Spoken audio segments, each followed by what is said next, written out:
Hello नमस्कार, स्वागत आहे तुमचं माझ्या विजया मुनी या यूट्यूब चॅनलला. आणि यामध्ये असतात माझ्यावाल्या कविता, माझी गाणी, माझी काही छोटे छोटे व्हिडिओ, छोट्या छोट्या ॲक्टिव्हिटीज माझ्या ग्रामपंचायतीच्या आणि माझ्यावाल्या घरी करत असलेल्या ॲक्टिव्हिटीज. तर यामध्ये आज मी आपल्याला समोर सादर करत आहे माझीवाली एक कविता, जी मी सहज ज्या गावाकडील बाया असतात त्यांच्यासाठी तयार केलेली आहे. माझ्या कवितेचे नाव आहे निंदन. आणि ही कविता मला सुचली माझ्या ज्या गावाकडील महिला असतात त्या शेतामध्ये जातात. तर त्या शेतात जेव्हा जातात आणि जेव्हा त्या निंदन वगैरे अशा पावसाळ्याच्या दिवसामध्ये ज्या ॲक्टिव्हिटीज करतात त्या ॲक्टिव्हिटीजवरून मला ही कविता सुचलेली आहे आणि माझ्या कवितेचं नाव आहे निंदन. तर बघूया आपण निंदन ही कविता. निंदन निंदन हे असं आहे शब्द आमच्या विदर्भाचा की ज्यामध्ये महिला जे कपाशी लागते, कपाशी, त्या कपाशीमध्ये पराठे म्हणतो आपण त्याला विदर्भामध्ये. त्यामध्ये जे तण होते ते तण काढायला जातात, त्याला आपण म्हणतो निंदन. तर कपाशी हे पीक आहे आणि त्याच्यामध्ये जे एक्स्ट्रा तण निघतं त्याला आपण काढतो, त्याला निंदन असं म्हणतात. तर तसंच सेम मी कुठेतरी निंदन आणि महिलांची मनस्थिती किंवा महिलांच्या मनामध्ये येणारे जे वेगवेगळे विचार आहेत, चुकीचे विचार म्हणा किंवा वाईट विचार किंवा समस्या ज्या आहेत त्याच्यावर कुठेतरी तुलना केलेली आहे. आणि ही तुलना मी पुढील प्रमाणे तुमच्यासमोर सादर करत आहे. निंदन, मनाची मशागत. सकाळी आवरून सावरून दुपारच्या जेवणाचा डबा घेऊन निघतात गावाकडील बाया शेताच्या वाटेने कपाशीत निंदन करायला. कपाशी म्हणजे पराठे, है ना.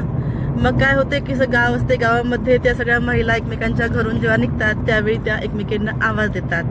मग एकमेकींना आवाज देत सोबत घेत पोहोचतात शेताच्या बांध्यावर.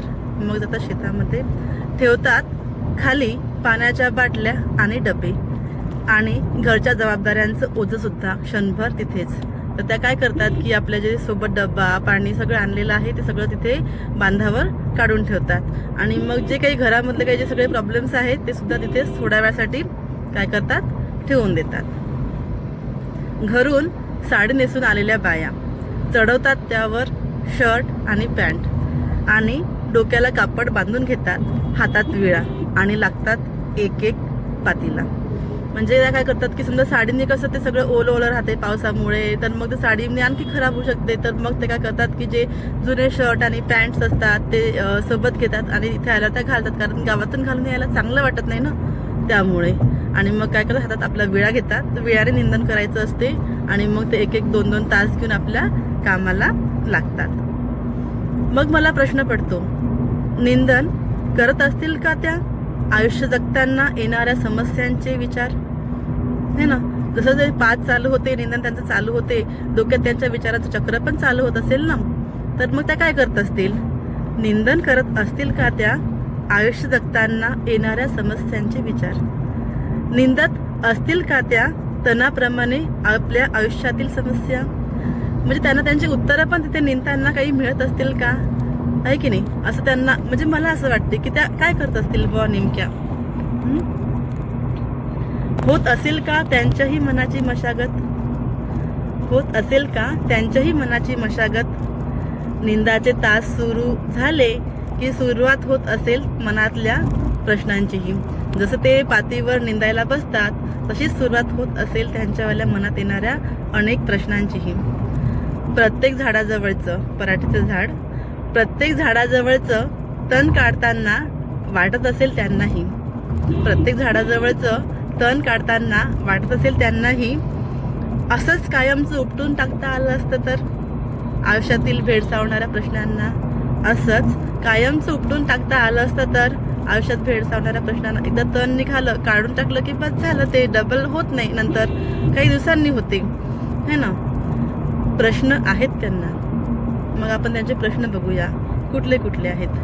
प्रश्न आहेत त्यांना, मुलाला नोकरी नाही, कमावलेली शेती विकावी लागली, घरात नवरा आजारी, रोज नवे प्रश्न आणि मिळणारी अल्पमजुरी.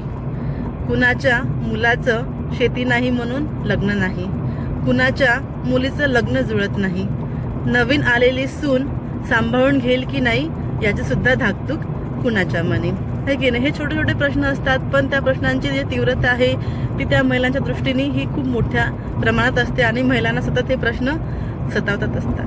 कुणाच्या नवऱ्याचे दारूचे वाढलेले व्यसन, कुणाच्या घरचे वेगळे प्रश्न आणि कुणाच्या घरचे वेगळे व्यसन, आहे की नाही. वेगवेगळ्या महिला आणि वेगवेगळ्या त्यांच्या समस्या आहेत, त्यांचेवाले प्रश्न आहेत. पण मग काय होते हे ना, तण निघताना त्या आपल्या मनाचीही करतात मशागत, विचारांच्या जी करतात मशागत. तण निघताना त्या आपल्या मनाच्या विचारांचीही मशागत करत असतात आणि मग घेतात एक ब्रेक. एव्हाना मग कसून जाते 12 वगैरे वाजून जाते आणि सकाळी 8 वाजतापासून निघाल्या बाया 12 वाजेपर्यंत काय करतात, एक ब्रेक येतात. 11:30 ते 12 दरम्यान मध्ये त्यांचा एक ब्रेक होतो जेवणाचा. घरोघरी बनवलेल्या भाजी पोळ्या एकमेकींच्या आवडीने खातात.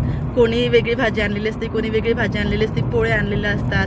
तर ह्या 10 बाया 10 घरच्या, तर 10 भाज्या अशा त्यांच्यावाल्या एकत्र येतात. एका घासासोबत वाटून घेतात मनातलंही, मग त्या एकमेकांना शेअर करतात. एका घासासोबत वाटून घेतात मनातलंही. चर्चा होते घरच्या दारच्या मुलाबाळांची, चर्चा होते घरच्या दारच्या मुलाबाळांची आणि दुनियाभराची. ती म्हणते, अगं बाई तू तिकडे बघितलं का काय झालं, मग न्यूजवर मी हे बघितलं होतं, मग राजकारणात हे झालं, मग त्यांच्या तिथे त्या राज्यामध्ये तिथे तसं झालं, असं त्यांचं काय होते, चर्चा होते. म्हणजे त्या आपले तर प्रॉब्लेम शेअर करतातच, आपल्या गावात काय झालं किंवा आपल्या घरी काय झालं, पण मग ते मोठ्या मोठ्या विदेशामध्ये काय झालं, राज्यामध्ये काय झालं, भारतामध्ये काय झालं, याची सुद्धा काय करत असतात, चर्चा करत असतात.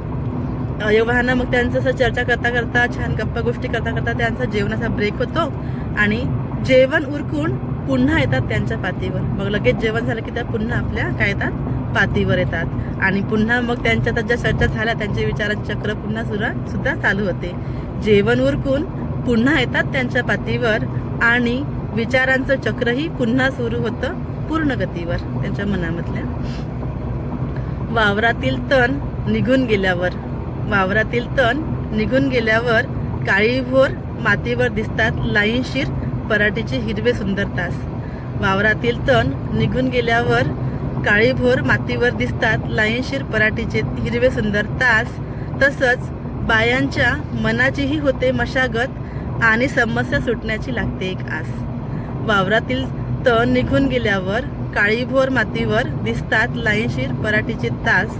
तसेच बायांच्या मनाचीही होते मशागत, समस्या सुटण्याची लागते एक आस. मनातील समस्यांच्या तणाची काळजी मिटते, मनातील समस्यांच्या तणाची काळजी मिटते काही वेळापुरती.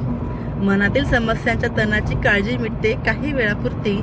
वेळ झाला की गुंडाळून घेतात आपले सर्व सामान आणि पुन्हा लागतात घराच्या वाटेनं गपगुमान. मग वेळ झाला की परत ते सगळे कपडे काढून ठेवणं, त्याच्यानंतर त्याचे डबे घेणं, विळा ठेवणं, हे सगळं सामान गुंडाळून घेणं, एकमेकींना आवाज देणं, तुझं नाही झालं का, चल करणं आणि पुन्हा आपल्या घराकडे दिशेने निघणं. मजुरीसोबत हे निंदन देतं एकमेकींना आधार, मजुरीसोबत हे निंदन देतं एकमेकींना आधार. सुखदुःख जाणणाऱ्या प्रत्येक स्त्रीला हे निंदन देतं जगण्याचं बळ आणि स्वाधार.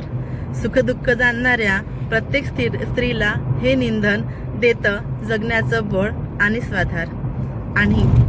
आणि गारवा देतं होरपळून निघालेल्या तिच्या मनाला, आणि गारवा देतं होरपळून निघालेल्या तिच्या मनाला. जागा उरत नाही मग काही वेळापुरती तिच्या समस्यारूपी तणाला. जागा उरत नाही मग तिच्या मनात काही वेळापुरती समस्यारूपी तणाला. ही माझी छोटीशी कविता होती ग्रामीण महिलांच्या जीवनावर, त्यांच्या समस्यांवर आणि त्या करत असलेल्या कामावर आधारलेली. आशा करते की तुम्हाला आवडलेली असेल. आवडल्यास माझ्या चॅनलला नक्की सबस्क्राईब करा. भेटूया पुन्हा अशाच माझ्या एखाद्या स्वरचित कवितेसाठी. तेव्हापर्यंत बाय, धन्यवाद.